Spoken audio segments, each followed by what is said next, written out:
Hi everyone, welcome back to Grow Roots. This is Shannon, and today I am going to show you how to very easily harvest Sweet William seeds after they are done blooming.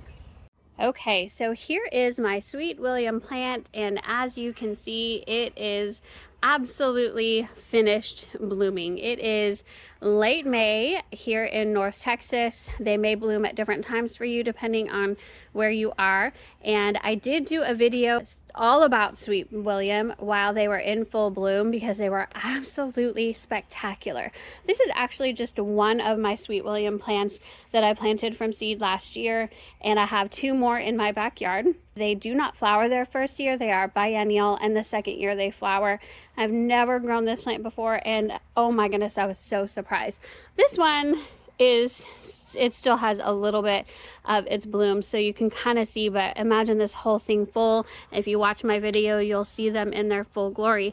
But I wanted to show you what it looks like when they are ready to harvest their seeds, and I'm going to deadhead them today and show you a really easy way to collect the seeds. So if you can see right there, all of those little open panicle, or seed pods, whatever you want to call those, the black that's inside, these are all full of seeds, and they just open right up for you when they are ready to give you their seeds, and it's super easy. But one thing that I did learn is you cannot harvest the seeds in the morning. For whatever reason, these will close up in the morning, and they do not open until afternoon for me. I tried to do this on my garden maintenance video, and it was in the morning time, and they never opened up. I couldn't do this. So obviously you can't harvest the seeds when these are all closed up. So that's not a good time to deadhead them. You have to wait until the afternoon. This is actually almost mid-evening. And so I had to wait till this was in the shade for the best lighting for y'all. But yeah, wait until they've opened like this, and then it's a perfect time to deadhead. Okay, so you will need some supplies when you go to deadhead and collect the seeds. And the first thing that you're going to need is a good pair of pruning shears. This is made by House Garden, and I bought these on Amazon, and they are really good. I love these. So you'll need a pair of these.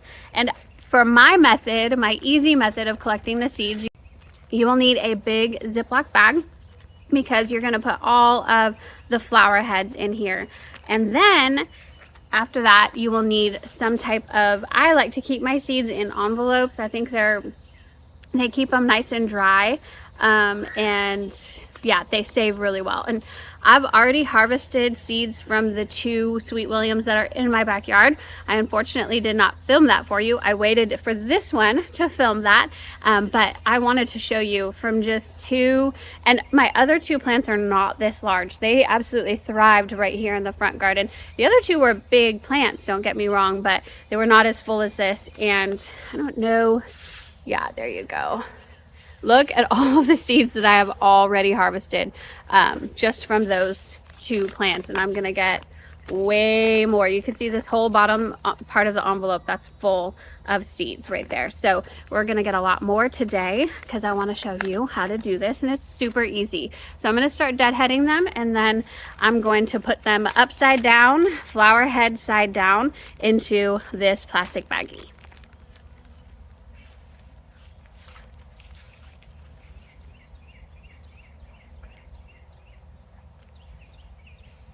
So I like to cut it all the way down to the base, and then careful, don't put this upside down because they're like little cups. They're gonna spill all of your seeds. So you're just gonna tip it upside down, and then I'm going to cut the flower head and just leave the stem aside. And already, I don't know if you can see, but it's already full of the seeds that have just fallen out. It's super easy. So I'm gonna keep doing that.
Okay, so I am done deadheading. That took maybe 5 to 10 minutes, if that, and that was a very, very large plant. This is a ton. These are all the blooms, the spent blooms on there, and each one of these is filled with, I don't know, 20 different cups full of seeds.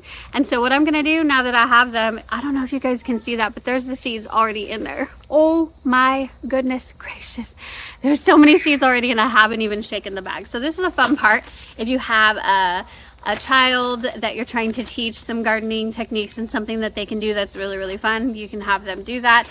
I'm just gonna go ahead and shake the bag, shake it pretty good.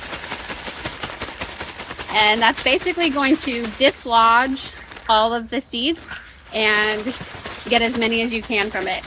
I'm not going to be able to harvest every single little tiny seed that's in here, and I don't need to be honest. I've got seeds, honestly, there have been seeds that have fallen on my grass. I'll probably have some seedlings in there pretty soon, and in this front border they kind of fell a little bit. There's seeds all over the place. There's just thousands, maybe hundreds of thousands of seeds. So not worried about losing any of them. Just gonna shake it a little bit more. Okay, and then I'm gonna remove these blossoms and add them to my compost pile, and then I'll let you know, I'll show you what's in the bag after I'm done with that. Okay, so I pretty much removed all of the dead blossoms or dead blooms, and here are the seeds that are left. I tried to take as many of the little pieces of leaves and little pieces of seed pods as I could, and as you can see, there's actually a couple spiders and little bugs in there too, so you definitely could just hang tight and wait for those to die before you pour them in your envelope, whatever you choose to do. But let me show you the side profile there. I mean, there's thousands of little tiny baby seeds there, and you can share them with friends. You can actually plant them in the ground right now if you want, because this is the time that they would naturally be shedding their seeds anyway. And I noticed with my other two that I've already done a couple weeks ago, they, like I said, they spill when you collect them, and what has happened is I have all of these little tiny baby seedlings coming up where the other plants were, and that's, you know, that's how nature works, right? It's reseeding itself. And so you can plant them now. This is late spring if you would like to, or you can save them and plant them next year, you know, in early spring. I would say would be the best time to do that. Sorry, I had something. A mosquito's already trying to bite me. Anyway, you can plant them indoors in, I think it's February-ish for my area, because our last frost, oh no, I think it was January. Our last frost is in mid-March. So we plant them in January if you're doing them indoors. And if you're not doing them indoors, you can do that after your last frost next year. And just keep in mind that they will not bloom the first year. You're really growing them for a whole year before you start to see those blooms, but they are well worth it, let me tell you. And then you can share the rest with your friends, do a seed exchange, all kinds of ideas, but there's lots and lots of seeds that just came from one plant, one seed that I had last year, which is so fun. And then here's my pile of the stems and the blossom. Here is what the Sweet William looks like after it's been deadheaded, and I actually have had my other two rebloom a little bit after I cut them back. So this guy might rebloom, it might not, it might be too late for it. I can see a little bit is dying off, and that's kind of what it does after its second year. After it blooms and reseeds itself, it's known to just die off. So that's gonna be okay. I'm gonna grow some more, and I'm gonna put another one in its place next year. I'm already growing, I have 4 seedlings that survived, so I'm already growing 4 of them in a pot in my backyard. And so this is the year that they're gonna be green, and then next year I can plant it in the same spot that this one was in, since it thrived there so well, and I can enjoy my Sweet William again next spring. So thank you everybody for watching. I hope you enjoyed this. I hope it taught you a little something about a really super easy way to collect Sweet William seeds. And thank you very much. I hope you have a wonderful day. Bye-bye.